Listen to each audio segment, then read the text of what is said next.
بسم اللہ الرحمن الرحیم۔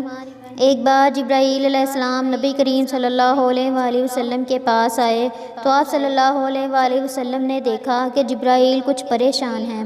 آپ نے فرمایا، جبرائیل کیا معاملہ ہے کہ آج میں آپ کو غمزدہ دیکھ رہا ہوں؟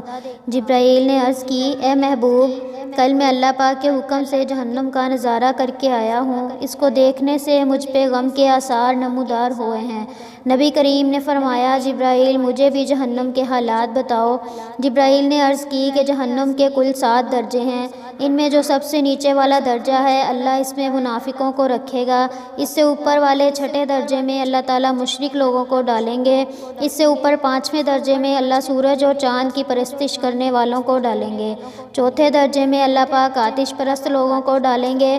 تیسرے میں یہود کو اور دوسرے میں اللہ تعالیٰ عیسائیوں کو ڈالیں گے۔ یہ کہہ کر جبرائیل علیہ السلام خاموش ہو گئے تو نبی کریم صلی اللہ علیہ وآلہ وسلم نے پوچھا، جبرائیل آپ خاموش کیوں ہو گئے؟ مجھے بتائیں کہ پہلے درجے میں کون ہوگا؟ جبرائیل نے عرض کیا، اے اللہ کے رسول، پہلے درجے میں اللہ پاک آپ کے امت کے گناہ گاروں کو ڈالیں گے۔ جب نبی کریم صلی اللہ علیہ وآلہ وسلم نے یہ سنا کہ میری امت کو بھی جہنم میں ڈالا جائے گا تو آپ بے حد غمگین ہوئے اور آپ نے اللہ کے حضور دعائیں کرنا شروع کیں۔ 3 دن ایسے گزرے کہ اللہ کے محبوب مسجد میں نماز پڑھنے کے لیے تشریف لاتے، نماز پڑھ کر حجرے میں تشریف لے جاتے، دروازہ بند کر کے اللہ کے حضور رو رو کر فریاد کرتے۔ صحابہ حیران تھے کہ نبی کریم صلی اللہ علیہ وآلہ وسلم پر یہ کیسی کیفیت طاری ہوئی ہے، مسجد سے حجرے جاتے ہیں اور گھر بھی تشریف لے کر نہیں جاتے۔ جب تیسرا دن ہوا تو سیدنا ابوبکر رضی اللہ عنہ سے رہا نہیں گیا، وہ دروازے پہ آئے، دستک دی اور سلام کیا، لیکن سلام کا جواب نہیں آیا۔ آپ روتے ہوئے سیدنا عمر رضی اللہ تعالیٰ عنہ کے پاس آئے اور فرمایا کہ میں نے سلام کیا لیکن جواب نہیں آیا، لہٰذا آپ جائیں، ہو سکتا ہے کہ آپ کو سلام کا جواب مل جائے۔ آپ گئے تو آپ نے 3 بار دروازہ بجایا لیکن دروازے کے اندر سے پھر بھی کوئی جواب نہیں ملا۔ حضرت عمر رضی اللہ تعالیٰ عنہ نے سلمان فارسی کو بھیجا لیکن پھر بھی کوئی جواب نہ آیا، تو سلمان فارسی نے حضرت علی سے تذکرہ کیا تو انہوں نے سوچا کہ جب اتنے عظیم شخصیات کو سلام کا جواب نہیں ملا تو مجھے بھی خود نہیں جانا چاہیے بلکہ مجھے ان کی نور نظر بیٹی فاطمہ رضی اللہ تعالیٰ عنہ کو اندر بھیجنا چاہیے۔ لہٰذا آپ نے فاطمہ رضی اللہ تعالیٰ عنہ کو سب احوال بتا دیا۔ آپ حجرے کے دروازے پہ آئیں، ابا جان السلام علیکم۔ بیٹی کی آواز سن کر محبوب کائنات اٹھے، دروازہ کھولا اور سلام کا جواب دیا۔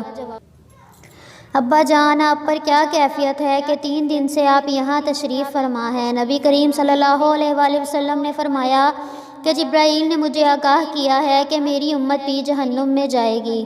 فاطمہ بیٹی، مجھے اپنے امت کے گناہ گاروں کا غم کھائے جا رہا ہے اور میں اپنے مالک سے دعائیں کر رہا ہوں کہ اللہ ان کو معاف کر اور جہنم سے بری کر۔ یہ کہہ کر آپ پھر سجدے میں چلے گئے اور رونا شروع کیا، یا اللہ میری امت، یا اللہ میری امت، یا اللہ میری امت کے گناہ گاروں پر رحم کر، ان کو جہنم سے آزاد کر۔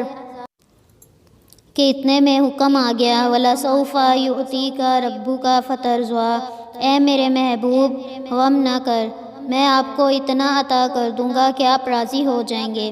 آپ خوشی سے کھل اٹھے اور فرمایا، لوگو، اللہ نے مجھ سے وعدہ کر لیا ہے کہ وہ روز قیامت مجھے میری امت کے معاملے میں خوب راضی کریں گے، اور میں نے اس وقت تک راضی نہیں ہونا جب تک میرا آخری امتی بھی جنت میں نہ چلا جائے۔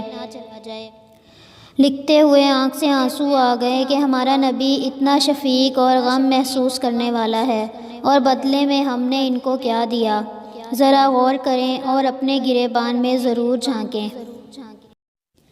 آج ہم اپنے نبی صلی اللہ علیہ وآلہ وسلم کی رحمت کا یہ پہلو کیوں نہ شیئر کریں؟ آئیں ایک ایک شیئر کر کے اپنا حصہ ڈالیں، کیا پتہ کون گناہ گار پڑھ کر راہ راست پہ آ جائے۔